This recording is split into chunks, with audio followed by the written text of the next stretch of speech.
This is the With All Due Respect podcast presented by Mo Knows with your girl, Lady Simone, Mr. McFly, and your main man, Mo.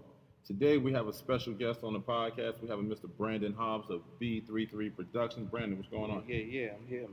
I'm here. What's going Good. on? Glad to have you here. Lady Simone, how's everything going? Everything is going good. Can't complain. Ready for the work week. Mr. McFly. Life is good, baby. More life. It's like you need more sleep. That's what Yeah, it sounds like. it's been a lot going on. Busy. But still making rocking. You actually went to Atlanta Falcons and Kansas City Chiefs game Friday. How was that? It was good. They just built the new Mercedes-Benz Dome, so that was nice. There. First year for that? Yes, the first year. Year. Oh. I wanted to check if it was actually the first game. No, it's the second preseason game. I'm not sure if it's the first home one though. But yeah, though it was nice though. Very, very nice on the inside. No, not really. Somebody said that was gonna be a good game. You follow football, Brandon? Yeah, It's it's about halfway full, I would say. Again, it started good, then it turned into a blowout towards the end. Who won? Kansas City won, 28-14. Mm. Yeah, it was 14-6, and they just ran it on. Like that was it at halftime. But again, it was still an entertaining game to see. And then to go to ESPN and to see a highlight of the game that you were actually at is always cool. Dope. yeah. Miss Lady Simone, you was on social media. You an author now? You an Uh-uh. author now? Let me tell you, that was a dream. Oh, man, that was a seed that was playing in high school. And just to say that, I actually made the steps and kept going. When I think I couldn't, I just, just kind of just push and push and push. And so y'all be on the lookout for that. The name of the book is Hope Jones. Everything was written by me. It's going to be self-published and everything. Just be on the lookout. I don't know what else to say. I think it's going to bless a lot of people. It's going to be an inspiration for a lot of young girls and even, mothers and daughters, So I'm excited about that project. You should be. Mr. Brandon Hobbs, like I said, is our special guest today. Mr. Brandon of Yes, sir. B33 Productions, Yes, sir. producer, singer, songwriter. Done some of you actually produced some of the albums of some visitors we had here on the podcast, Mr. TX and Mr. Hawk, Right. aka the Black Rebels. Right. So tell us a little bit about yourself. Give us some back information about yourself, because to my surprise, you're not from Greenville. Earlier when we were talking, you're not from Greenville. Yeah, a lot of people think I am, and I'm fresh to Greenville. I'm actually from Georgia, a little small town called Buena Vista, Georgia. Actually, it's very small. I'm talking about like one stoplight small. Oh, Where's wow. that? You Where's know that what I'm close saying? by? That is close to Albany, Georgia. All right. Okay, yeah, I say Albany, everybody go, oh, all right. Yeah. That's the same. That's That's the all same right. response. Everybody, all right, okay, I got y'all. Okay, I know. But yeah, that's where I was born and raised, and my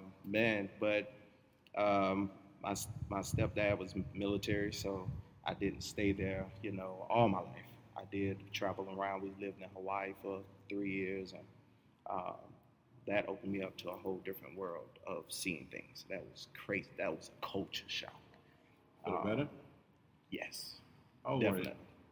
I was 10 when we first went, and I came back when we were 13. And, sometimes it's hard to remember everything when you're 10, but I remember that vividly. Like that, Hawaii makes that type of imprint on you. So it was amazing, man. I picked up a couple things. I like to eat now, what we like to call spam musubi. It's a spam dish. Oh, man. Oh, okay. You ever heard of that? I watched on the Food Network. Yeah. I think I saw how big Spam was out there, and I'm like, really? Spam over Yes. there is a delicacy. You talk Well, bad the about canned spam. Yes. Yeah, I saw it on canned the Food spam. Network. Yeah. You talk bad about spam, you might get hit in the back of the head by some more. Yeah. You know what I'm saying? Have the rock come and hit you in the back of the They head. call that the poor man's meat or something like that? Yeah, over Something there, like I mean, man, they have one that they make, it's like $5,000 a piece because it's wrapped in gold. Wow. Yeah, so it's that big. And they make like a sushi out of it too, right? Yeah, Like, that's really what it is. It's Mhm. really sushi. It's a block of rice with rice vinegar with spam on top that has been cooked in some teriyaki sauce, and then you wrap it in nori or seaweed, Yeah. and that's yeah. it. Yeah. I seen that. Yeah. That special on Food Network. Yeah, they're amazing. They're amazing. Everybody that I done put on, I used to bring them to work. People are like, what is that? I'm like, spam musubi, try one. And they lose their mind as soon as they taste it. Oh, man, when you make some more, bring it to me. Oh, yeah. Is there any spot around here locally that makes it? No, you're not going to find them here. Yeah. You're not gonna find it. So we're gonna have to put a request in for that. Definitely. I want to Please. try Yeah, I that got because you. I've seen it on I there and I got you. see how I big got they you. are with it. I'm like, Yeah, I actually did a video on my wife's YouTube channel. And shout out to Miss Hobbs, MyssHobbs. I had to shout out. Check out her YouTube channel. But I did a video on her YouTube channel how to make spam musubi. So I'm gonna have to get y'all the link so y'all can check that out. Please do. Please do. Because when you said teriyaki makes everything. Oh yeah, and I make my own teriyaki sauce, which is easy. It ain't nothing but soy sauce and sugar. That's it. really? That's all teriyaki sauce is. Me neither. I didn't know Soy either. sauce and sugar. That's like the white sauce at Don't. the Hobbs. Yo, I literally go to like those spots just for that. I can make everything else. I just don't have the sauce. It's You gotta mayonnaise have the base. sauce. That's all it is. Yeah. Mayonnaise base, whatever. That's Yeah. it. Okay, so where did you pick up the music thing from? I mean, Oh man. how was the music scene? I mean, you was 10, 13 in Hawaii. Is there a music scene in Hawaii? And if so, what is it like? Not really. It's really not. You know, if anything, you get concerts of people that are already doing that come in town to do concerts, but that's about it. There's really no music scene out there like that. At least not when I was there. So the whole music thing for me honestly started with church. You know, I was a church musician. My mom was a church musician, so I used to be at church all the time, whether if I like to go or not. You know, she drug me along then, but the music in the church was really what caught me and kept me in the church. You know, so I slowly just started watching, and my mother bought me a piano at the age of 8, and just like handed it off to me. She was like, "Here, that's yours." I'm like, "Okay." So You you're gonna teach self-taught. me? She was, yeah, I'm self-taught. So she didn't teach me anything. So I literally just used to sit there, listen to music on the radio, and try to mimic what I heard. Wow. And I just learned chords that way. And then after a while, I was able to freestyle a little bit, and that's how I learned how to play. What other instruments can you play? besides the piano? Well, I was trained in school band with trumpet, baritone, tuba. I play alto saxophone, soprano saxophone. I play around with the guitar, lead guitar, and the bass guitar. All percussion instruments. I was in a percussion section at Marching 100 of down in FAMU. And piano is my main instrument. So. You mentioned school. What school did you went to? Florida A&M University. FAMU. Yeah, That's HBCU, right? yeah, absolutely. Best band in the land. So with that right there, did you realize you wanted to be a producer then, or was it like, you know what, I'm going to lead a band or something like that? Nah, it wasn't even there. It wasn't even there. Like the band back then was just everything. That's all people wanted to do was band. Isn't FAMU known for their Yeah. band? Like, Yeah, isn't that yeah, one of Oh, the- yeah. absolutely, absolutely. We've Oh, done yeah. several Super Bowls, several presidential inaugurations. You know, Is that played the for the reason why you Queen back chose? in the '80s. You know what I'm saying? Like they are big. Was What that made the you? reason why you chose that school? 'Cause Yeah. of the big Yeah, influence that on- and the engineering school. Like I was an engineering major, and they had one of the top engineering schools in the country. So Okay, I was about to say, there's plenty like again historical Black HBCUs in the Atlanta area. So going from Georgia to Florida, I guess the Right. reason would be there for engineering. I had to get school. away from Georgia. I just wanted to get away. Yeah, you know, I was that rebellious. You know, been in the country all your life, and you just like you live in Hawaii, then you come back to the country, and it's like, So I told my mom, I said, "Yo, when I hit that stage, I'm walking right off the stage and out of Georgia." And I literally did so. So it was Wow. like, as soon as I got my diploma, I literally left, stayed at Fort Valley State with my homeboy. He was in the band already at Fort Valley State, and I went up and stayed with him for like 2 weeks. And after that, I was at band camp. It was that quick. I actually read, did I read or did I listen, or was a conversation with you? They said in order for you truly to make it, you got to leave where you're from. Said, and then come back. Then come back. I can't remember if it was a conversation with you or did I hear it on the radio or something of that nature. I think you can't really become yourself until you leave it. You have to get uncomfortable. You do. Yeah. So you got to leave You your do. actual area. I think every once in a while you need to change. Whatever was your norm, you have to change just to get Right. a little uncomfortable. Right, you do. Because who I was in Georgia was definitely not who I was when I turned 18 and went to Florida. You couldn't be the same person. No, you know, everybody, and you know, that worked out for the good and the bad, because, you know, I was the straight A students, the destined to go to FAMU and be in the band and graduate summa cum laude with an engineering degree, and it didn't work that way. It didn't work that way at all. You know what I'm saying? By the end of my first year, I majored in band. Literally. Like I just went to band. That's it. Like, and sad enough, a lot of people were like that. A lot of people that wasn't even in school, but they was in that band. And that's why they were so big. I didn't know you could do something like that. Hey, man. That's I mean, how. if That's you're even good, like you're good. football Yeah, players. when there's money that That's is like, to yeah. be made, You know, you it's- find that's- ways. You know, it's Yeah. it is what it is, man. And but you know, a lot of things have changed within the school regulations. They really cut that out. And also, as well, we were so big because we also were able to have Florida State students within the band as well. So a lot of people went to Florida State, but they was in the Marching 100. So they did that. So that's why we were like 500 deep. Then you're in costume as well, so no one can really tell who's on Right, it. exactly. Yeah, you know, we had some good times at FAMU, man. Really Man, did. I Oh feel like I yeah. need to go visit. Oh, I should have. It was bad. Yeah. Oh my gosh. It was a shocker. Like when I got there, it was like the ratio to females to dudes was like 8 to 1 or 10 to 1. Wow. So Great picking. it was there. it was real easy to get in trouble at FAMU. I put it Especially that in way. Florida, you right there by the border, so you got all kind of different cultures. Yeah, absolutely. embrace And you had from every blackness. every side of the U.S. Came to FAMU as far as people. So you had people from Cali, you had people from New York, you had people from Chicago, and they had all like their little sets. You know what I'm saying? The Chicago crew, the Atlanta crew, you know what I'm saying? And it was segregated like that. But boy, we had some good times at Florida A&M. I don't think I ever go to a place that party that hard because it's like it's Florida A&M University, it's Florida State right there, and TCC, which is a community college. They're literally in the triangle of each other. So you can imagine the madness, how big of a school FSU is, and how big of a school FAM is, and they're right there on each other. So homecoming time is ridiculous. It's a spectacle. I'll put it that What a way. time to be alive. Yeah.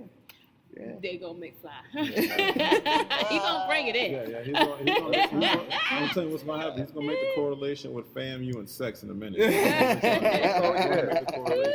Well, it's a good school to compare to. It's yes, absolutely. So when did it actually grow for you to be a producer? Because FAMU, you spent a lot of time in the band, as you just said. You left the engineering thing alone, and you focused on the band, which I can understand now with FAMU being, from what you just said, from what they are. So when did you actually make the transition over? Honestly, probably about 2 years ago, 2.5 years ago. I've been making beats for a while, but I didn't decide I want to actually produce for an artist until about 2.5 years ago. Because I was more focused on being the artist. I was the singer, the songwriter. I really wasn't focused on being the producer.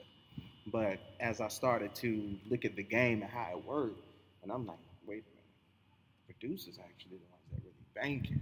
You know what I'm saying? When I was looking at your Timberlands and like 500,000 a beat, you know what I'm saying? I was like, wait a minute. You know what I'm saying? And making the music was really my forte. So, after, a couple of people heard me and they was like, yo, I started playing with FL Studio and, got kind of good at it. Like, yo, you high, you straight. And I just kept practicing, and I've been in it ever since. And it really wasn't until, even though being in the Tallahassee, you would think that's where the music would start for you, it doesn't. That's why T-Pain didn't make it there. You get what I'm saying? He went to Atlanta and got with Akon to make it. So Tallahassee is not the place to try to become a musician. So, when I made the transition up here, I'm thinking, I'm like, well, I'm gonna leave the music thing alone because I'm moving to Greenville. Not knowing that Greenville was like a mecca for artists. I'm like, everybody and their mama rap up here? Like, for real? Really do. Dang. And that's where it all began. And I met TX, and it was history from there. So with that right there, what does it entail to be a producer? Because I've had the conversation with somebody. I think it was a gentleman that we had on the podcast. His name was Jason. I think his man name was Conrad. Something of that nature. And I think he was an engineer. Forgive me, Conrad, if I'm wrong, but I think he was an engineer. You have the producer. Right. And then just listening to somebody talk, I think it was the Joe Button podcast, and they were saying that the engineer or the producer really makes the song. The engineer, The engineer, absolutely. And the thing is about it, I'm more of a producer. I don't record vocals, but I definitely engineer my music as far as the sound. And what I mean by that is I just don't take a whole bunch of drums and a whole bunch of just sounds and random just put them together. I spend time actually EQing every single sound to make sure that this may need reverb, this may need delay, this don't need to be muddy with this, the 808s and the drums and the kick is clashing. Like, I hear all of that. And that's the difference between being a real producer and being just a beat maker. And then the engineer would come in a lot of times and they'll record the vocals or they even clean up the beat for you. and then lay the vocals on top. That's when the engineering comes into play. That's what I'm about to work on, is the vocal part. So, with you being a producer, when you make beats for artists, or you just have a beat that I'm pretty sure you have like a file of beats that you just have over there, not so much in particular, okay, I'm gonna make a beat for Tay, I'm gonna make a beat for Hawk. Right. When you're making a beat, are you trying to provoke a certain emotion out that artist or the listener? Yeah, absolutely. You're trying to create like an emotional trigger. And depending on what type of artist you're messing with will determine what type of sounds you use, how you make your drums hit, everything. The way I produce for Tay is not the way I produce for Hawk. You know what I'm saying? So being a producer, you have to have that versatility to be able to tap into every single artist and bring whatever is good in that artist out while maintaining your identity. So what happens when that artist wants to change their sound?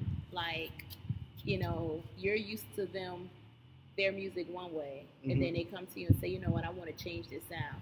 How do you tap into that? Even if you feel like, well, maybe you shouldn't go in that direction. Like, how do you approach that artist with that? If an artist feel they need to change direction, then I'm behind them 100%. If they feel in their heart that's what they want to do, then it's coming from somewhere. So I only think I'm here to do is support it. So that's why I'm glad I'm versatile in playing instruments, so I can accommodate each different type of sound. And I have never boxed myself into being just a rap producer or just a R&B producer. I can produce anything because it's music. And if you really understand and know music, you can make anything, because I can create a melody on a piano, and just put a guitar VST on it, and then it sounds like I just strummed the crap out of a 12 string. You know what I'm saying? And I really played it on the piano. So music is music. Or if I want to make a rock hit or whatever may have you, I can do that. The only thing I need is the right drum kit, the right guitar kits, and I'm good. I can do that. So what would you say is your niche? Like, how for a Metro Boomin or 808 Mafia, they always have their bass driven, or you can hear a particular sound. Yeah. What would you say yours is? I know you said you could pretty much do all different kinds. Maybe what would people that hear your music would say? They would first automatically probably think more towards 808 Mafia and bass driven when I'm doing trap music. So if I'm doing, because you have your hip hop music, you got your trap music, and I do a lot of trap sound and stuff. So when I do that, people I would like, dang, who made that Southside? I'm like, no, it's me. You know what I'm saying? Or Metro Boomin, because I use some of the same kids, I use some of the same sounds, and but you would know my beat versus theirs, definitely, because I'm a little bit more melodic. So I play the keys, and that's where the difference comes in. So I might do a run where they wouldn't. It's like you have more of a range than they have, Right, because of your background with exactly.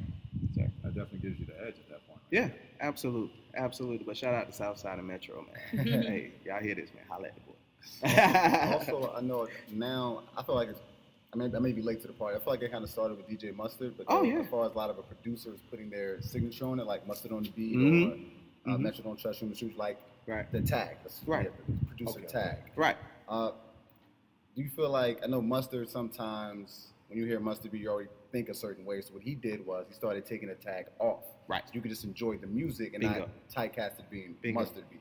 Bingo. Do you have a tag? Do you kind of play with that, or do you feel like it's even important to put in the music, but to be in the forefront? I have a tag, and I used it a lot before, and I'm slowly starting to see myself pull it off.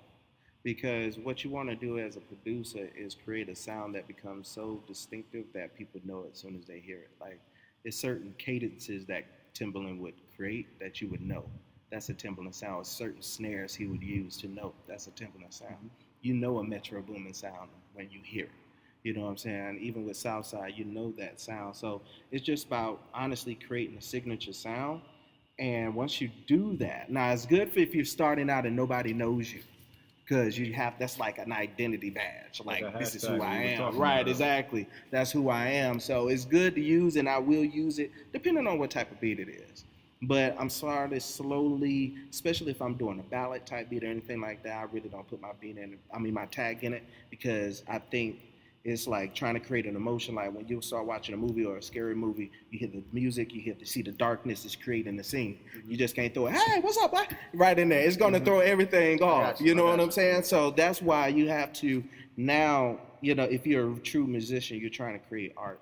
And you want to have that art start from the beginning and go all the way to the end. So I think tagging these days, if you're marketing online and you don't want nobody to steal your stuff, yeah, you might want to tag. Yeah, I know. You know what I'm saying? You might want to tag. When I was doing little mix CDs, I had people that used to mixtapes. I had people that used to copy my CD then sell it as well. So I started throwing my actual songs in the actual list and started kind of doing a tag to kind of also get some kind of credit for it as well. Right. And question with that, the tag, what is your favorite producer tag? Because again, now it seems to be a thing. Ooh, man. I think my two favorites are Metros. All the Metros. Metro Boomin wants some more. That was ridiculous. That's nice. And I like Mustards too, but I like Pierre Bourne. Pierre, hey yo, Pierre, you want to come out here? Like that is so. That is so dope. I didn't know where it came from until I saw the link, and then Jamie Foxx show. It's a Jamie Foxx show. It's literally a part in there when like a dude was disgruntled with the chef. Yeah. He's like, asked for well done. He's like, oh, let me go talk to Pierre. Hey yo, Pierre. And he literally just walked up like it's a skit. I didn't know it, and I liked the Jamie Foxx show. So once I got further into that, then I was like, I think it's my favorite tag. Right. Yeah, that Pierre Bourne tag is hard, man. Do you think being a producer and having a signature sound handicaps you? No, not really. Because me, like, we just had this conversation the other day about as far as producers is concerned. And, like, we spoke as well. You know how Premier has you can always tell Premier beat, right? He has a signature sound. Me, my personal take on it, let me know what you think. Right. If I can tell that you made that beat, I think that's an issue because that kind of puts you in the box. Like me, if you remember, Swizz had the big boom, boom, boom, boom, boom, boom, boom, boom. Then he actually got away from it. Now Swizz was producing for Britney Spears, and you can't tell it was a Swizz beat.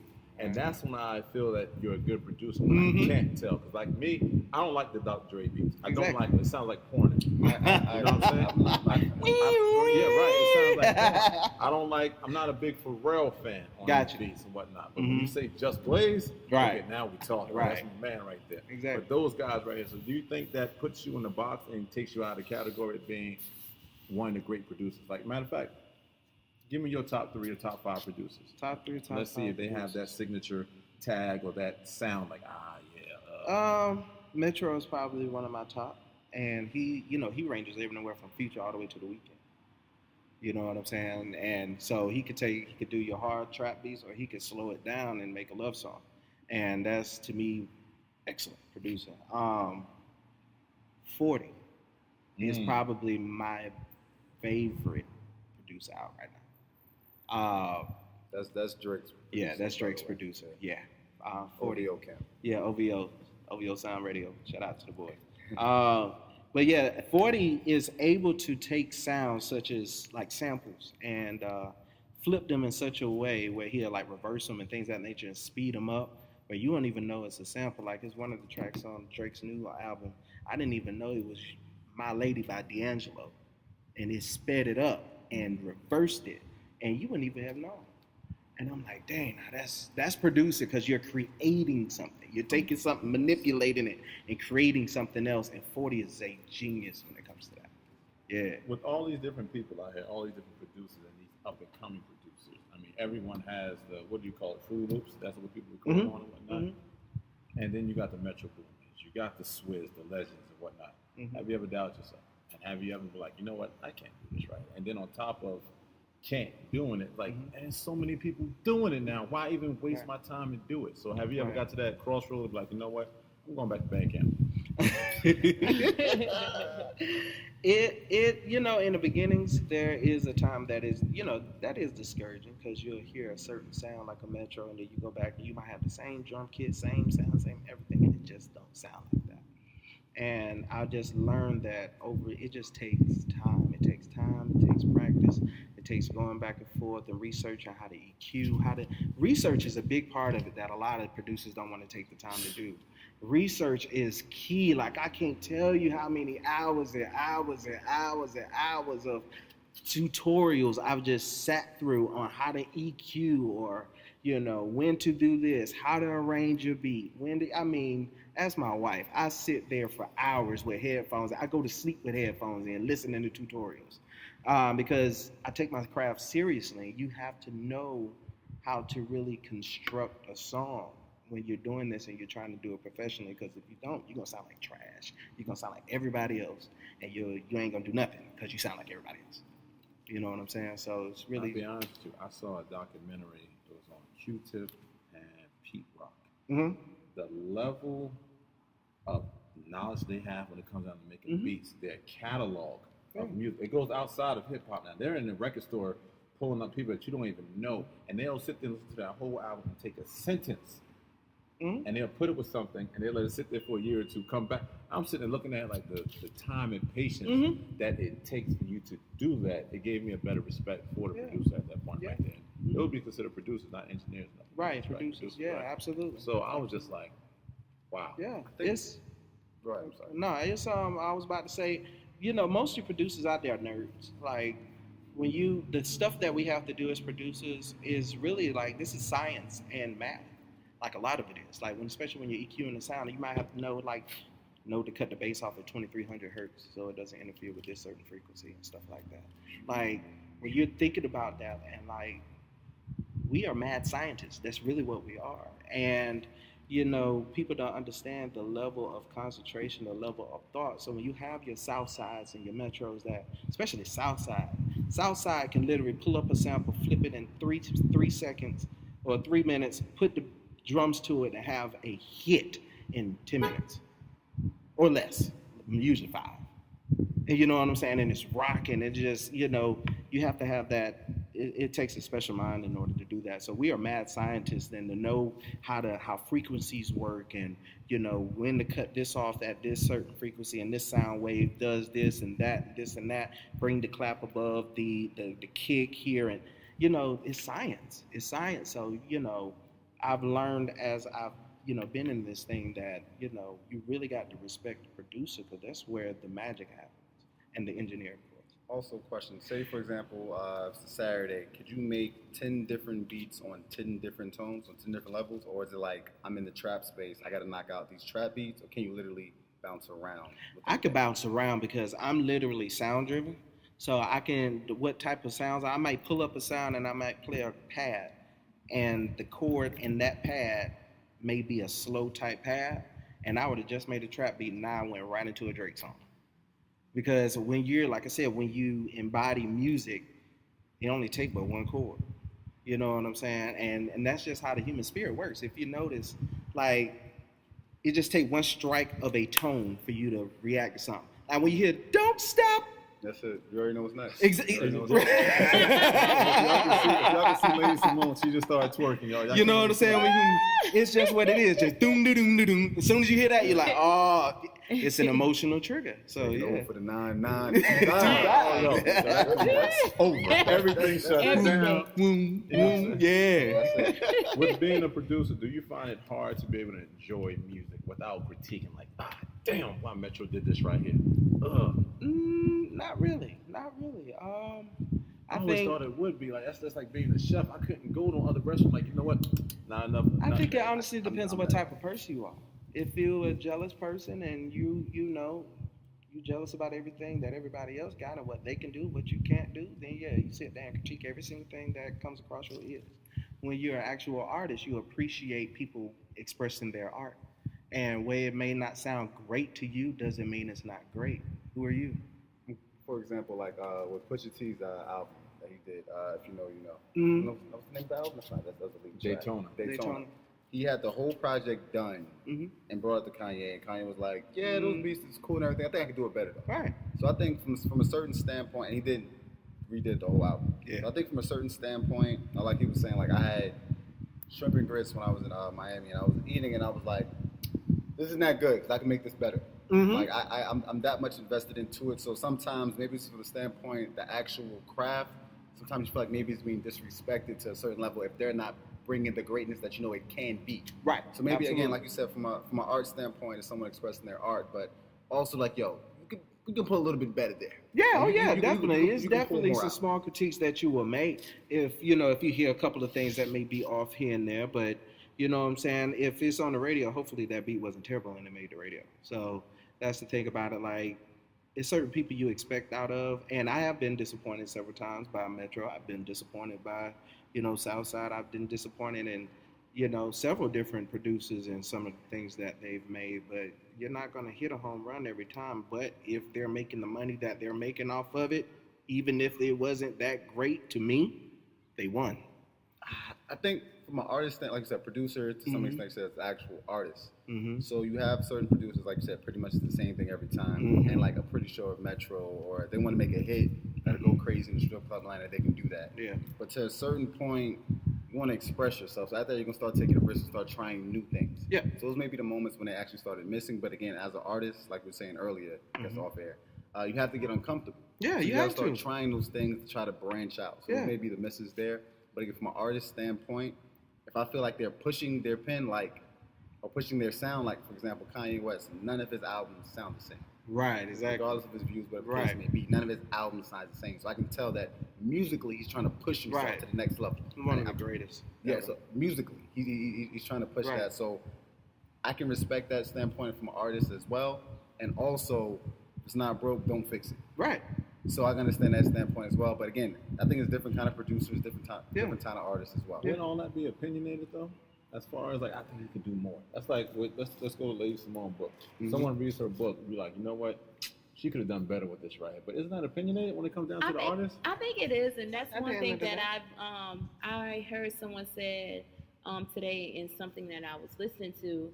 It just depends on how. Not everybody's gonna like what you do. Right. So then you got to be okay with that. You know Right, what I'm saying? absolutely. So I guess when it comes down to producing and all of that, not everybody gonna like it, but that don't mean it's not great. True. Right. It's just not for that person. Right. True. So a lot of people didn't like the Big Sean album that Metro produced. I love that it, man. I love he it. did the sampling on, because Metro understand. don't sample like that, But that whole album to me was dumb. Like, that took Metro to a whole nother level. So, like you said, it's just about, you have to step outside of your boundaries, but also as well, like I said earlier, maintain your identity and make sure people understand that still. Because even with those samples, I know that's Metro booming. Like, I can tell by the drums, that's Metro, and the syncopation of the drums. Even Zaytoven told him one time, he was like, "But the way you lay them drums, dog," he was like, "You know how to put every single thing just in the right spots." And Metro was like, man, like, he was blown away. Like, this Zaytoven telling me, you know what I'm saying? Like, what? Like, bruh.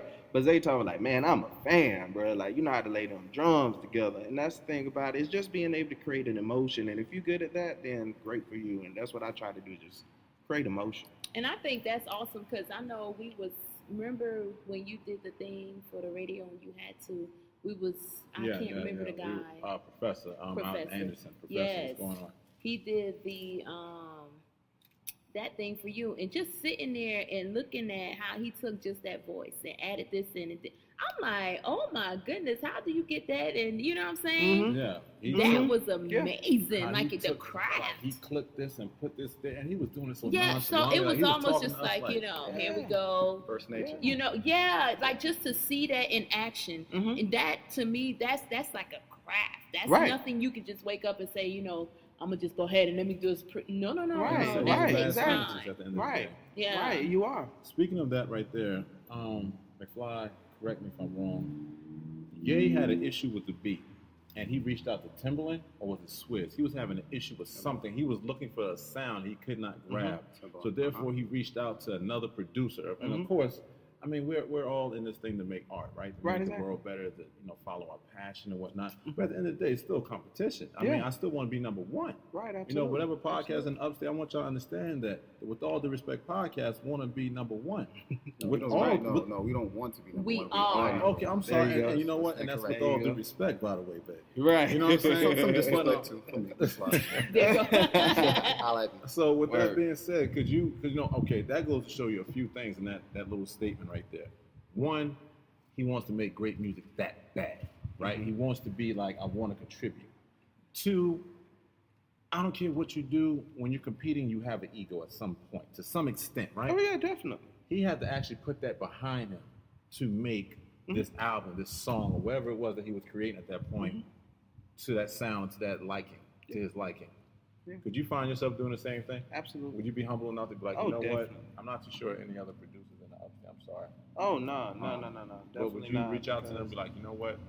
I Yeah. need your help. And now Yeah. keep in mind, somebody that's not known. I mean, of course, it'd be great to call Metro. It'd be Right. great to call Southside. But I'm talking Right. about Joe that's in the back of his mom tri-level home downstairs by the toilet, you know, making beats. Would you be like, yo, I need your help? Absolutely.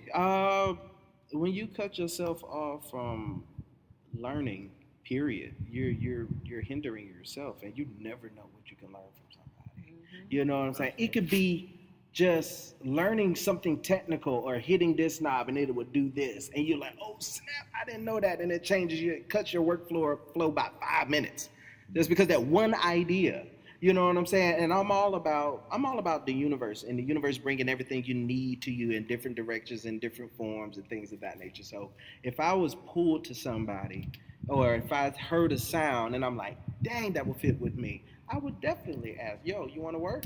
Absolutely. I've never put myself to a point, or will never put myself to a point where I'm too big for me to ask for help or reach out to create or collab with people and make good music. That's retarded. I think that's why Atlanta's been winning for the past Right, 80 bro. years. Like it's everybody work together, man. like for example, even the project that you mentioned, the Big Sean, Mhm.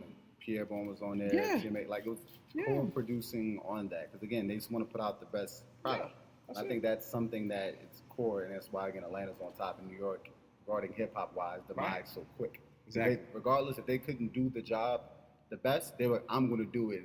It is Right. what it is. In Atlanta, again, Metro might reach out to Zaytoven and be like, hey, I need some help with this right here. Mm-hmm. So they actually kind of co-produce Yeah, to get the best absolutely. quality, stay on top. I mean, even look at Scott Storch right now. Scott Storch is making a comeback, and he's reaching out to the young guys because he understands the market. If he's been a big millionaire before, and I'm pretty sure he will be again, because he understands the market, and he understands, like, if you want to survive in this game, you got to know how to adapt. And he's coming back in at the perfect time because everything is so melodic now.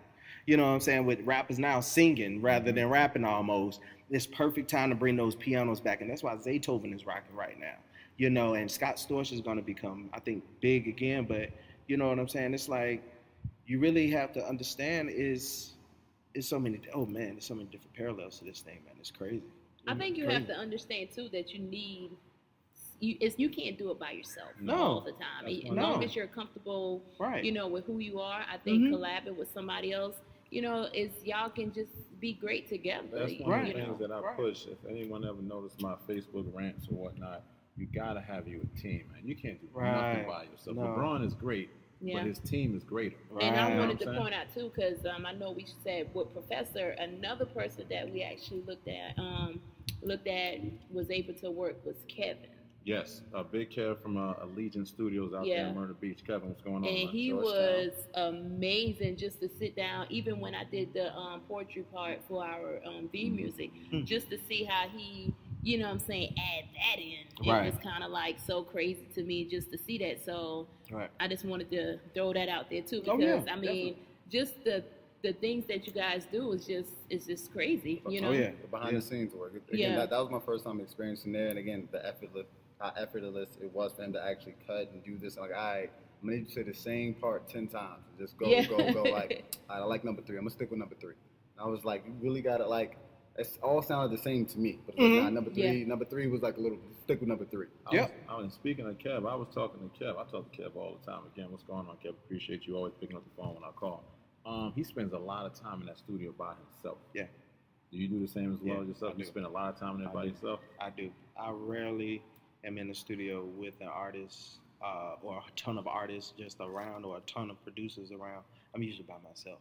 And I go into a whole different zone now. I love when the engineers come around, like people pop in the studio and they want to work or whatever may have you. Oh yeah, I definitely embody that energy. But yeah, I'm usually by myself when I'm doing this stuff. So And, you know, speaking to you right here, I'm hearing from you outside of art, you have a lot of life within you as well. Like you're just not just a student of music. no. You're a student of life itself. Oh, 'Cause, gosh, I mean, yes. you went to FAMU. Yes, it's a musical background based school or whatnot. Right. But just hearing you speak, because you even mentioned something about the universe just now. Mm-hmm. It goes to something that you posted on social media a little while ago.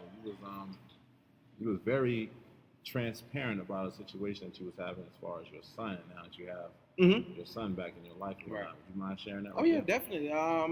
Pretty much what happened was I had children by two different women at the same time. One that I was permanently with, but kind of in a split up situation, and you know how you get through that whole phase. We broken up. I'm gonna go do this, do my thing, blah blah blah, and I got caught up. Literally, things happen. So I literally got word she was pregnant. Like 2 weeks later, I got word the other one was pregnant. So it literally happened like that. Wow. And coincidentally enough, of course, they had babies at the same time, same hospital, Wow. same floor. Oh, man. Saved on gas though. Yeah, I was like James Bond in there, man, the way I was maneuvering around. But needless to say, I made it out of there alive. But what happened was it was a disconnect between my baby mama's family and her and everything else, and we kind of just split. And I lost the phone number. I couldn't find the phone number anywhere, and you know, I just left it alone. I paid my child support. I've been paying the child support on time and all that good stuff, and we disconnected. I hadn't seen him since he was pretty much born, and through the works of the universe and her sister, my baby mother's sister, shout out Dominique, she really put some things in order. She saw some things were off, because we're friends on Facebook, and she was like, wait a minute, she was like, you don't seem like a bad dude. And she kind of knew the truth, because some things were told that I did that I didn't do to her, put it that way. And it was a lie that was pushed through the family, so they looked at me in a very bad light. But I'm like, how you gonna tell I did this, but you let me in the room to sign the birth certificate and all this stuff? It don't make no sense. And over time, you know, Dominique was like, went back and forth, you know, with the family, like, this is what's really going on. Brandon's actually a good guy. He's really taking care of his business. I'm watching him on Facebook. He's taking care of his kids. He's doing everything that a man's supposed to do. So something ain't right. And just a time right now that, you know, things didn't work out between, you know, my baby mother and I think her partner at that time. So my son had like a little boy. So, you know, that's who was considered his father for the whole time. So, you know, through Dominique reaching out, she was like, yo, I think you need to get back in his life, and, you know, I want to set some things up. So luckily, he comes up to Atlanta from Florida every summer. So we was able to actually set arrangements and make arrangements for me to speak to him over the phone. And that was when I heard him say, what's up, Daddy? I was like, you know, I'm losing it, because this is the first time I'm hearing this boy speak in 9 years. Wow. You know what I'm saying? So, you know, and I'm so excited. And he, yes, sir, no, sir, and blah, blah, blah. And I'm like, dang, this girl raised the crap out of this boy. He's all right. You know what I'm saying? And then it went from a phone call that same night to FaceTime. I was able to see him. You know what I'm saying? So we FaceTime a little bit. And then a couple of weeks later, we set it up, and I went down to Atlanta and I saw him. And we've been connected ever since, you know, and, you know, I got my relationship back with my baby mother. Like, we're talking, we friends, you know what I'm saying? We pretty much just left everything behind. In the past, it's in the past. Everything's done is done. We can't change it.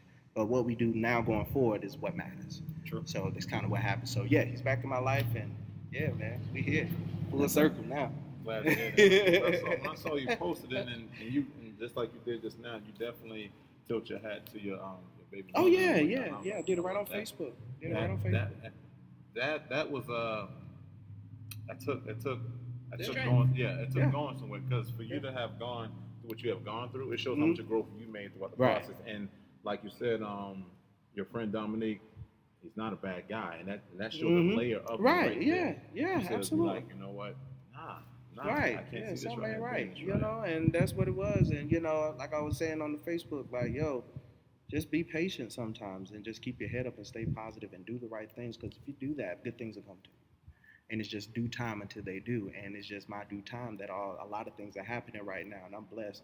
I'm happy. I'm happy to be here. You know, everything ain't perfect, but I'm definitely nowhere near where I was. I think a lot of people don't understand that, and a lot of us don't want to accept that. Mhm. As far as being patient, as far as just letting things just fall into place, but you Right. still keep working, and still, as Yeah. long as you have a good heart, I think it would show. Yeah, You know, absolutely. a lot of times we feel we have to put ourselves on the forefront Mhm. and do things for people to see, but usually just as long as your heart is right, they'll see it regardless. Yeah, And I absolutely. mean, I think a lot of people have an issue going through the struggle, Yeah. and you have to go through it. Right. You have to. You have to go You through, have and to. there's no window of time that it will take to be like, okay, you're just gonna be in struggle for 6 months. It doesn't work like that. But It's I just- think you have to understand too that your struggle that you're going through is not just for you. Just like when you told Right. your story, you know what I'm saying? It's so much strength in that story because a lot, even what you you're gave hope saying, to somebody else. yeah, because even what you're saying, I'm able to put all of that behind. That's something that a lot of people are They not can't willing do. to do. Even Right. from a woman, like from her point of view, you know, for her to say, you know what, let's put it behind and we start here. Right. This Exactly. is that fresh start. So Right. sometimes people have to understand that you're going through something that's going to pull somebody else out. Right. And I think a part of that was because I've been in a situation where, you know, my mom was married to my stepfather, and my father, you know, I found out my dad was truly my dad when I was 10 years old. Like, this guy used to just come around and pick me up. He used to drive trucks, and I used to go out of town with him. And I didn't find out to my 10th birthday party he was actually my father. Wow. And I was like, oh, okay, cool. All right, I guess. You know, and, you know, after that, we actually kind of went separate from each other. It was weird. You know, we've been together all these years, and then he said, yeah, I'm your dad. And then it kind of, beeline, and the communication stopped. But at the same time, I know a lot of it had to deal with him not wanting to interfere with what my mom had going on with her relationship. And they wasn't really tight and all that stuff. But he always loved me, and I used to always, he never, you know, even when we became friends on Facebook, he used to always say positive things to me. Every time I used to go into town, I used to always hang out with him. So I think seeing my father in that position kind of helped me be like, okay, sometimes you are in situations where you want to be there and can't. So, and that's why I'm like, you know, I don't even want to be in that position. I don't want to feel that way. I just want to make things right and just keep going forward. And that's why I kind of just. And that's crazy, the correlation between what you went through and then what your actual son went through. Mhm. You know, it's almost just like they say, it's generational. Yeah. You know, and to be able to break that, do you think you have broken that? I think I did. I think I was put into place to break it. And I've, you know, it's just, and a lot of that strength of being able to put stuff behind me came up because I came up in that rough. Even though I lived in Hawaii, like in the time I lived in Hawaii was rough. Like my stepfather was abusive.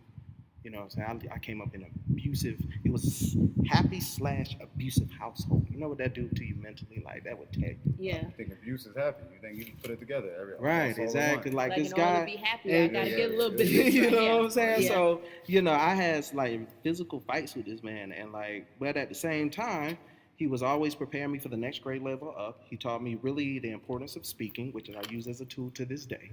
You know, he put me in every single sports that was out. I was in soccer, I was in baseball, I was in this, I was in that. He wanted me to be great.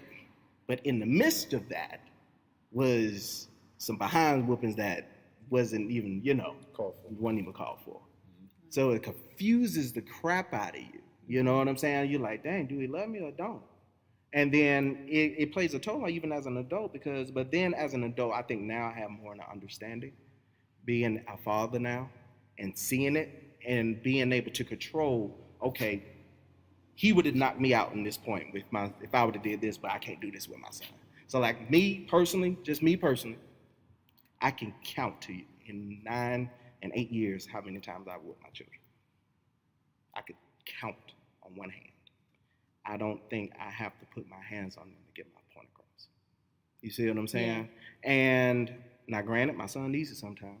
So, but I believe that you don't have to do that. And I think, like I said, just going through that, and then also as well coming up through the March 100. I don't know if you guys know, March 100 has a reputation of hazing, a huge reputation of hazing. Honestly, I never heard of March 100. Oh man, FAMU, Florida A&M, they have a huge reputation of hazing. So going through that as well, I think that made me strong. So now it ain't too many things that really affects me or bothers me. Because, you know, you're sitting here, we held conversation through text, and we spoke briefly on Facebook once, but today was our real first conversation we had, and I gained a sense of peace from you. But in most cases, peace comes from a bad place. Like you had to Yeah. come to a term, and you giving that backstory just now. I Yeah. can understand it, but the level of peace you have is borderline scary. I'll be perfectly honest with you. It's like, oh my God, this dude is at such a level of peace, and then you channel that in your music and whatnot as well. So, one of the questions I was on the fence of asking, I was like, how can I make this make sense? For some reason, it just kept coming to me like, ask him. Right. What's one of the things that you fear for? One thing that I'm fearful of.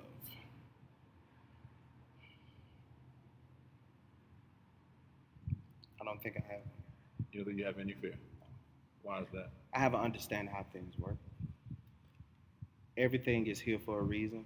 If I put it this way, and it's scary, and people think you're crazy when you talk this way. So I understand that everything is everything, and everything that is going to be it already is, and it's going to be. So if I was to lose a child like tomorrow, I would be hurt, but I would understand. It's a weird saying, and it's because when you understand death, to me, death is not death. I think death is a transitional phase. And that's why they say you've been here before, you blah, blah, blah. And you know what I'm saying? You've seen this and did that. Oh, I felt like I'm going through, you know what I'm saying? What is it called? Deja vu. You know what I'm saying? And stuff like that. And you know, it's because, I believe, honestly, we've been here a lot of times. And we live in parallel universes where this is going on in another universe at the same exact time. And all types of stuff is going on that we're not going to understand. But once you have an understanding and know that that is what it is, then you kind of release things. And that's why, you know, to me, like, I'm not a racist person by any chance. And, you know, I'm about, you know, a lot of people about black power. I'm about all power and being black. It's a difference. So when you're black power, that's just, it's just black people, black power, this and that. No, I want power, period. And I just happen to be black. That's a difference. You know what I'm saying? It's a huge difference between those two things. Yes. So that's where I'm trying to get to, and that's where, you know, hopefully people will get an understanding about themselves so they become to that point as well, where they understand that this is what it is going to be. But understand that you can control it, and it all begins with your mind, your thinking. You mentioned something that you had, it's something that you posted on Facebook. It was this news clip, and you actually showed it to me earlier. As far as it was a Caucasian gentleman getting mishandled by some white cops, Caucasian cops and whatnot. And I didn't click on it because I try to stay away from that type of stuff. You got to be mindful of the space that you put yourself in. Right. I don't want nothing to do with that that's going to cause me to get out of character and react. So I try to stay away from that. Right, exactly. Even like the slave movie. I don't need to see that. I don't watch those. No, because it messes with your mental, right?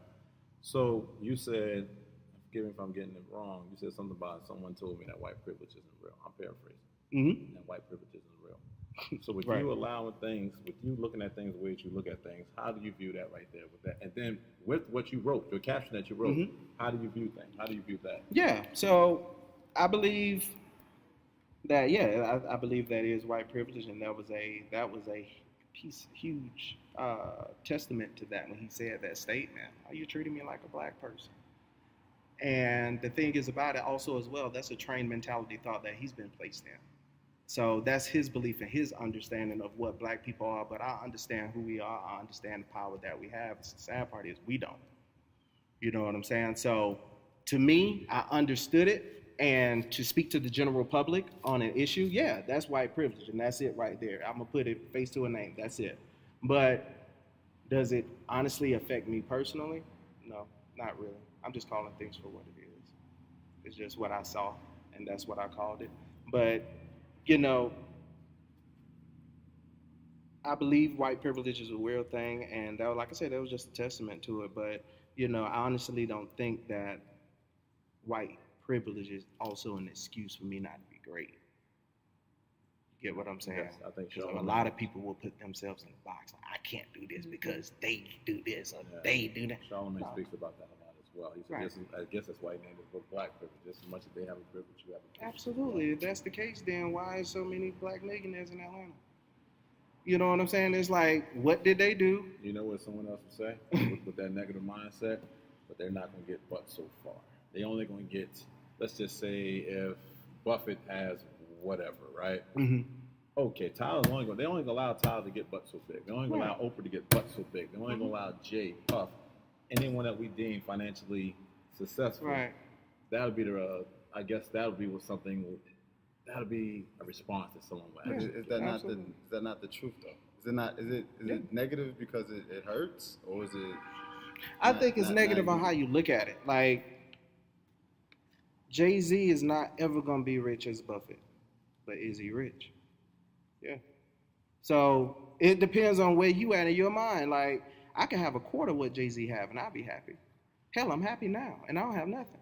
You know what I'm saying? Because I believe happiness comes from your mind. I don't believe it comes from any monetary value of anything.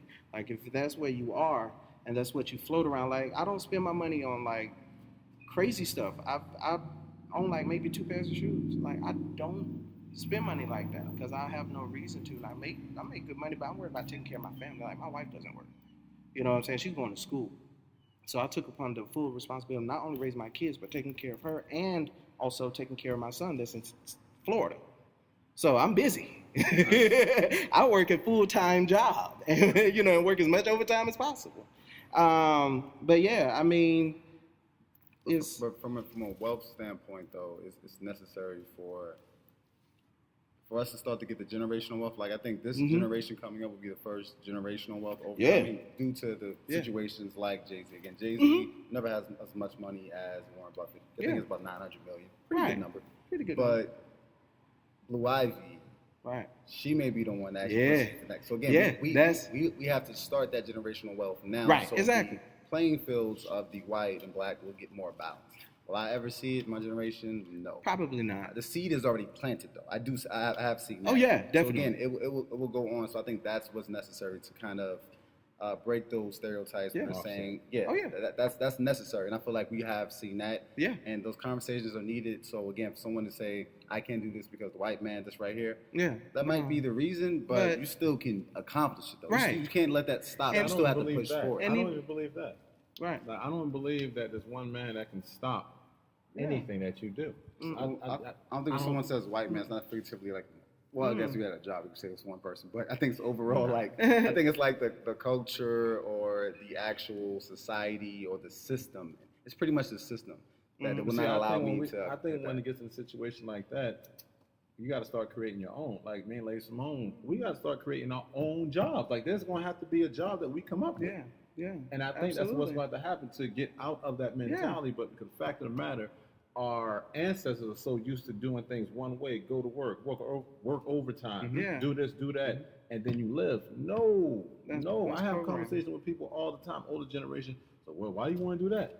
What's wrong with me? It's programming. Absolutely. Like, why not? Why wouldn't I want to do more? Well, you should be fine with just 40 hours. You're fine with just 40 hours. Exactly. And I think at that point right there, we have to get out of our mind, move everything out of our way, and start creating our own. Yeah. That's why I firmly believe. We were speaking about it as far as the B-side comic strip, as far as the cover, which I'll go into that at another time, but I was breaking it down to him and whatnot, the indication of the map. The first thing out my backpack was the map, and that right there was the indication of I'm not doing it your way no more. I'm not going to get away from the core principles of it, but I'm not going to do it the way, okay, this is a good starter home. I don't want to fucking start home. I want to turn the key to what I want. Exactly. You get what I'm saying? Always use the example. Like, I remember telling my brother, he was about to get his first car. I was like, all right, check this out. What you need to do is get you a nice little car, a little starter car, about maybe $8,000, something like that. Get your credit built up, and after that, you can get the car you want. He was like, nah, I'm going to get the car I want now. Absolutely. I was like, I mean, the interest rate you're going to get is kind of high. You might need to start this right here. Bro, waited for the car he wanted. He jumped out. He got it. Years later, he still got it. Boom. So by all means, again, that standpoint worked. But in order to get something that someone has never got, you got to do something they never did. Absolutely. So we got to take different strides in different directions in order for that to happen. Like, I was just talking to my niece the other day. I was like, having money in your savings account, that's cool. but you're never gonna be rich or wealthy or comfortable. Right. You just feel good at the end of the night. Right. You got to go out there and take risks with that money You in have order to. to actually accomplish something. Yeah. So your child doesn't have to think that way. Absolutely. So you got to start making those strides. So again, it's a train of thought or a seed that needs to be planted in order for Yeah. generation. It was even a quote Nipsey said. Nipsey said in his latest album, he said, I'm paraphrasing again. He said, I was sitting on this corner thinking, I'm not gonna make a fucking million sitting on this corner. I'm likely to be in somebody's jail or be in somebody's church. So he had to get out that mentality, and that's the same thing as far as clocking in and out. Right. You're not gonna get whatever you deem as rich or wherever you want to be in life. You're not. Well, I guess it depends on where you want to be in life as well. Right. But you're not gonna get in most cases what you want out of life by clocking in and out. So Yeah. outside of that 40, outside of that overtime, you still got to put in work. I promise you, I'm up for 19 hours a day. Throughout the weekday, I'm up 19 hours a day trying to get it because I understand my job, which I won't say that name because I want to feel like that I'm bashing it, but my job is not going to get me and my family and know my tribe or my team where I want us to be. So therefore, one of these things that I'm throwing out there or anyone from my team is throwing out there is going to stick to that wall. Yeah. And I feel like this is my contribution as far as putting it out there for my kids. Because now my son wants to do a comic book. I'm like, really? But You then know when what you I'm look saying? at it, a lot of the times people who made it, they'll tell you they didn't have anything. You know what I'm Yeah, saying? absolutely. They spent their last. So Yeah, that's a it. lot of the time we think that you got to have all of this money in order to start something. You know, they started with nothing. Right. You know, Exactly. Just Exactly. hope and pray and try to keep on pushing. You I was know. speaking to a young lady named Shatora, in which she'll be coming to the podcast here shortly. She said a lot of people make the mistake of, forgive me if I'm pronouncing your name wrong, sweetheart, Shatora, I'm sorry. But she said a lot of people feel like they got to have a whole lot to come up with something to work. As in, like, okay, in order for me, I need that Mac laptop. I need this. I need that. Matter of fact, you can take your iPhone. That is a Mac. That is a Mac all day long. Just take whatever you have and make it work. And while you're working, someone would notice the fact in your stride that you're taking, and somebody will come along. Like, you know what? I got a laptop here just sitting around here, and that elevated your whole idea, your whole spectrum, your whole business, or whatever Right. you're moving towards. Absolutely. Yeah, because the one thing that people fail at is just starting. It's not, you know what I'm saying? That's the biggest thing. I think it was a quote I read. It said, doubt kills way more dreams than anything else because, you know, you doubt yourself. You just don't start. Right. It's like, you know, the number one thing, just start. Just push. But doubt is real. Like we It said, is very real doubt, thing. doubt is real. It's You know, very because real. I ask myself all the time, is somebody really going to read this? Is But somebody look, really gonna though, listen? Yeah. at the end of the day, I will say this too, and I'll share this. Remember, we were at the skating ring with the kids. We took them on a field trip, and all the kids were like, "Miss Courtney, are you gonna skate?" And I'm like, "Nah, no, you know, afraid to fall." And this last time, I'm like, "This is our last hurrah. I'm gonna get it," because I always told Mo that one thing I wanted to do was roller derby. But how can I roller derby when I don't know how to skate? Right. Now that's something I will check off my list. But I don't know why. she wants to get I don't beat even up know on why. stage. I really don't. So, She can't even take a punch. I don't know I why. was sitting there Oh man. in the skating ring, and I'm like concentrating on the floor, and I'm like, you know what? I'm gonna do this. How powerful the mind is, and I don't even think I shared this with you. Yeah. I was in that moment. All the kids are looking like, you can do it, you can do it, and I'm like, I done told them all summer long, get out there and keep going, and I couldn't even do it myself. I just registered in my mind and say, I can do it. Yep. And I that's it. kept telling It's a switch. myself that, and I'm telling you, I let go of that wall and I started skating around that ring. And to some people that would be small, Right. but if I kept in my mind that whole thing, if I couldn't do it, I would have never accomplished it. And I told Mo, I was like, I was so happy. I think I was like, hey, you see me? Yeah, Woo! definitely. Like Right. that As was soon as I walked in the something. building, she was, You look know, at me. Yeah. I was like, You That was unlock- something You huge. unlock the door of energy in your mind. That's what happened. And You that's know? crazy. Imagine where we can be Mm-hmm. Yeah. if we thought like that on All the every time. project that All we the had. time. Every time. You know, and Yeah. that's what I told Mo about the book and with Hope Jones. I'm like, despite who like it, if they say, you know, you could have corrected this, you could have, I'm jumping for it, Mm-hmm. and I'm believing in that thing. And I Right. think a lot of us just got to get to that point that we just let it go. You have to. and not care. You have to. That's it, and that's going back to what I said earlier. Is and to people that are so stuck into programming, that it's gonna sound way off. It's just, and you can't control that. Oh You my can't control God, it. And what? I used to be the guy. I used to be the Malcolm X. You know what I'm saying, brother? You need to do this. This does this to your system and your melon. You don't eat this, brother. And blah blah blah. I used to be that guy. Now I'm not. You know, and I learned now you teach people through your actions. Yeah. And people, like he said, when he came around, he was like, you know, I get a peace from you. So now you can help start finding peace within yourself because you see it can be done. You can't deny results. That's No, one thing. Someone you tells can't. you I did this and like Right. you did it. All right, Right. then that's cool. Next question is how. Yeah, so if someone says like, yo, I'm doing this, it's like, all right, let me know when it's done. When Yeah. it's done, then it's Absolutely. like, all right, you did it now, so I gotta Right. Yeah. proofs in the pudding at that point. Mm-hmm. Right. Absolutely. You're absolutely right. Well, Mr. Brandon, Oh yeah. do you have any closing statements for us, sir? Oh man, Any, y'all just. shout out to your social sites. Oh or yeah, whatever? man. You can check me out on Instagram at B33Beats. You can check me out on Facebook under Brandon Hobbs. I will have my website up very soon where I will be selling beats. Also as well, I got several projects coming out. I just did something with Jink from Black Rebels. Jamisha's album is coming out. Jay Work, her album is coming out. Oh, you produce on there? Mm-hmm. Oh, okay. Yeah, okay. me, I think OG Butler, he was on it as well. He produced on there, so I got that coming.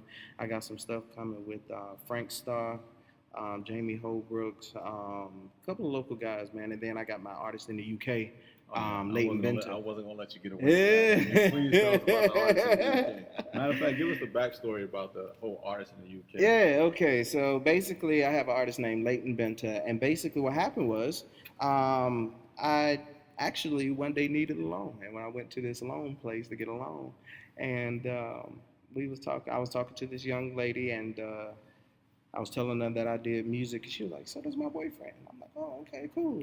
I was like, "Wait, he's from here?" She was like, "No, he's from Europe."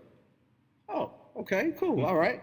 So she was like, "Yeah, he's there now, but he's actually flying into town. He's moving to the U.S." I'm like, "Okay, cool." So she was like, "Yeah, we'll make sure we link you up because he's doing stuff already over there. He's doing commercials, he's doing videos, he's doing songs, he's doing concerts." I'm like, "Okay, all right, cool." So he ends up moving here. He calls me up, and one day we linked up, and we got on Facebook Live, man. You probably can go back in my Facebook and find it. And we just sat there, and he sang for like 2-3 hours straight. Wow. We just sat there, and I just played a track, and we just looped the track, and he just sat there and sang for like 3 hours straight. And we knew then we got magic. We got something. So it started from there, and unfortunately it didn't work out between him and her. So he's actually gonna move back to the UK. So now he's based in the UK, but he's still using my music. So we got a project coming out that we just did. It's called the Children's Project, and it's from a company that's doing it in Canada, and it's going to be played worldwide. For this big children's project, almost like a Heal the World type deal. And I got the honor and the privilege to do the production on that. So that's going to be really big for me. Then we're going to work on his album as well. I'm going to do his entire album. So that's going to be big. So now we have some exposure in the UK. That's That's super good. dope right there, man. No doubt. Really good. No doubt. Lady Simone, you have anything, man? I just want to say, we really appreciate, this conversation. Oh, yeah. I'm definitely gonna look for the spam. We have to try. I want all of us to try that. Like when I saw it on Food Network, I'm like, Yeah. So that's my closing. I'm looking for the spam. Definitely. Hey, we get it to you. Y'all let me know. We want you to come back when you get all these other projects. Matter of fact, just come back whenever you feel the need to. Whenever you feel like you need to say something. I'm gonna tell y'all can find Brandon on Facebook Live, late night Saturdays working. I'm on working, Facebook, man. just sitting there looking. He's live, sitting there playing. Cause I caught first time I saw you was talking to Tay, and y'all was doing like a doing a new track. It was a Janet Jackson type feel. I was like, okay, I like where this is going. But for me to see him on a Saturday night, y'all working on Facebook Live, making beats, I was like, that's when you know this guy right here is working. Because any other time, somebody's out partying, someone's sleeping, or whatever the case might be. You're sitting there mastering your craft. And absolutely, for you to have someone in the UK, right? Most people be like, "Oh, I made it. I'm good. I'm over there. I'm international now." Nah, that's smart. I still got a lot of work to do, and I want to shout out to my wife and my kids too, man, because it takes a lot of dedication from a woman and a lot of patience to deal with the producer, because you're dealing with a ton of time being taken away from your family. You know what I'm saying? So, period, that's out there trying to do it, guys. Yeah, ladies, if you got a man trying to do it, let him work. My wife lets me work, and I got to shout her out because, boy, I know I've taken away hours and hours, but she understands the vision. She understands the goal. So, guys, make sure you get you a female that understands. please. It makes it so much easier. And like I said, shout out to my kids, man, because they really understand. They're a fan of my music, and it's just a joy to see them dance to something that Daddy makes, and that's one of the reasons that I keep going to do what I do. Yeah. Oh man. Oh man, you know what I'm saying? When I hear my kid, like if I walk in the house and he has my phone and he's listening to music in his mind rather than listening to everything else, you know what I'm saying? That does something to you. Like I must be doing something right. I'm like, you know what? I'm going back up to do. I gotta go back to the studio. I gotta go back to work. Sorry. McFly, you got anything to say, my man? Again, thank you. Appreciate you coming and speak with us. Oh, yeah, Again, no very doubt. insightful. Getting to the mind of an actual producer / engineer. Mm-hmm. And just again, shout out to Molden. Very nice day you guys got us here. So Oh yeah, this just so Feels happened. good. This worked out. It's This about to worked pour out. down rain. Yeah. We got a cop sitting right there. I don't know if he's sitting there peeping us or what. I think hopefully we look at traffic. I'm being optimistic. Yeah, that's usually about what Mom. That's what they're doing. Yeah. They called me lacking a couple times. Shout out to them. Oh yeah, they But, are on it. Very nice area. So you get the natural sounds. We're outside. It's beautiful. And, Yeah. It really is. It's our first time doing an outside sit down. Oh Actually. yeah, it was nice It's too. nice. Nice Feels too. good, feels Yeah. good. I actually like to say, man, I appreciate you, my man. Oh yeah, no doubt. I'll be honest, when you first reached out to me on Facebook, I can't remember what I was doing on Facebook that night, but I was like, huh? Right. Oh, all right, cool. All right, let's do it. Yeah. And I was just sitting there like, yo, this is going to be dope. And after the conversation we had, as soon as I Yeah. got the phone with you, because I said while we was on the phone, I said, yo, dude, this is the whole episode right here. This is the podcast that we did. And we was talking like, all right, we're going to say that for this.